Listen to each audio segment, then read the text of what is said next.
Hi friends, எந்த கடையில் churidar top stitch பண்ண கொடுத்தாலும் உங்களுக்கு தேவையான துணி அளவு எவ்வளோன்றது கரெக்டாக சொல்ல மாட்டாங்களா? இந்த வீடியோ பார்த்ததுக்கப்புறம் இனிமேல் நீங்களே கால்குலேட் பண்ணிக்கலாம். எப்படி பண்ணுறதுன்னு பார்க்கலாமா? நமக்கு தேவையான துணி அளவு கால்குலேட் பண்ணுறதுக்கு 2 மெஷர்மெண்ட் இருந்தால் போதும். டாப்போட உயரம், அதுக்கப்புறம் கையோட உயரம். டாப்போட உயரம் எக்ஸாம்பிளுக்கு நான் 40 இன்ச்சஸ் எடுத்துக்கிறேன். அதே மாதிரி கையோட உயரம் வந்து 6 இன்ச் எடுத்துக்கிறேன் அப்படின்னு வச்சுக்குவோம். ஃபஸ்ட்டு டாப்போட உயரத்தோட நம்ம வந்து 2 இன்ச் வந்து தையலுக்கான அளவு வந்து சேர்க்கணும். அதை சேர்த்திங்கன்னா உங்களுக்கு 42 இன்ச் வரும்.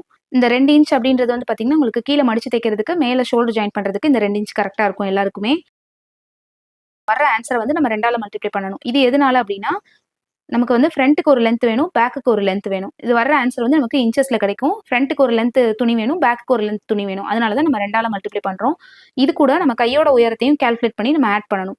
கையோட உயரம் வந்து நமக்கு 6 இன்ச் எடுத்திருந்தோம். அது கூடயும் சீம் அலவன்ஸ் 2 இன்ச் வந்து மடிச்சு தைக்கிறதுக்கு சேர்த்தோம் அப்படின்னா நமக்கு 8 இன்ச் கிடைக்கும். இப்போ இந்த 84யும் 8யும் ஆட் பண்ணோம்னா நமக்கு 92 இன்ச் வந்து கிடைக்கும். இதுதான் நமக்கு தேவையான துணியோட அளவு. இது நம்ம இன்ச்சஸ்ல இருக்கு. இதை நம்ம வந்து மீட்டரா கன்வெர்ட் பண்ணணும். இப்போ இன்ச் வந்து மீட்டரா மாத்துறதுக்கு 1 மீட்டர் ஈக்குவல் டு 40 இன்ச்சஸ் அப்படின்றது தெரியும். இதை எப்படி நமக்கு வந்து தெரிஞ்சுக்கிறது அப்படின்னா, உங்களோட டேப் எடுத்துக்கோங்க. டேப்போட இந்த சைடு எடுத்துக்கோங்க. இந்த மார்க்கிங் இன்ச் மார்க்கிங் இருக்கிற பக்கம் இல்லாமல் இந்த 2 மார்க்கிங்குமே இருக்கிற சைடு எடுத்துக்கோங்க.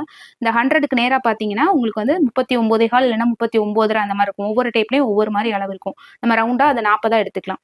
So 1 metre equal to 40 inches அப்படின்னு தெரியும். இப்போ நமக்கு இன்ச்சஸில் இருக்குது. இந்த இன்ச்சஸை வந்து 40ஆல் டிவைட் பண்ணிட்டோம் அப்படின்னா நமக்கு என்ன ஆன்சர் வருதோ அதுதான் நமக்கு தேவையான துணியோட அளவு. இப்போ இதை டிவைட் பண்ணால் 2.3 மீட்டர் வரும். இது வந்து நம்ம 2 மீட்டர் 30 பாயிண்ட் அப்படின்னு சொல்லலாம். 2.25 மீட்டருக்கு கொஞ்சம் அதிகமாக இருக்கும். இது வந்து ஒரு 40 இன்ச் வந்து டாப் உயரம் வச்சு ஸ்லீவ் வந்து 6 இன்ச் வச்சு தைக்கிறதுக்கு உங்களுக்கு கரெக்டாக இருக்கும். நீங்கள் இந்த கை உயரத்தை வந்து அதிகப்படுத்துறீங்க அப்படின்னா உங்களுக்கு இந்த இன்ச்சஸ் அளவில் இன்னும் கொஞ்சம் அதிகமாகும். இப்போ எக்ஸாம்பிளுக்கு நீங்கள் கையோட உயரம் வந்து ஒரு 14 இன்ச்சு 15 இன்ச்சு அந்த மாதிரி லாங்காக வைக்கிறீங்க அப்படின்னா இதோட அளவு வந்து அதிகமாகும். சரியா? இப்போ இங்கே வந்து 16 வரும். இதை ஆட் பண்ணீங்க அப்படின்னா உங்களுக்கு 100 இன்ச் வரும். இப்போ 100 வந்து 40ஆல் டிவைட் பண்ணுறப்போ உங்களுக்கு 2.5 மீட்டர் கிடைக்கும். ஸோ உங்களுக்கு வந்து 2.5 மீட்டர் கிளாத் வந்து தேவைப்படும்.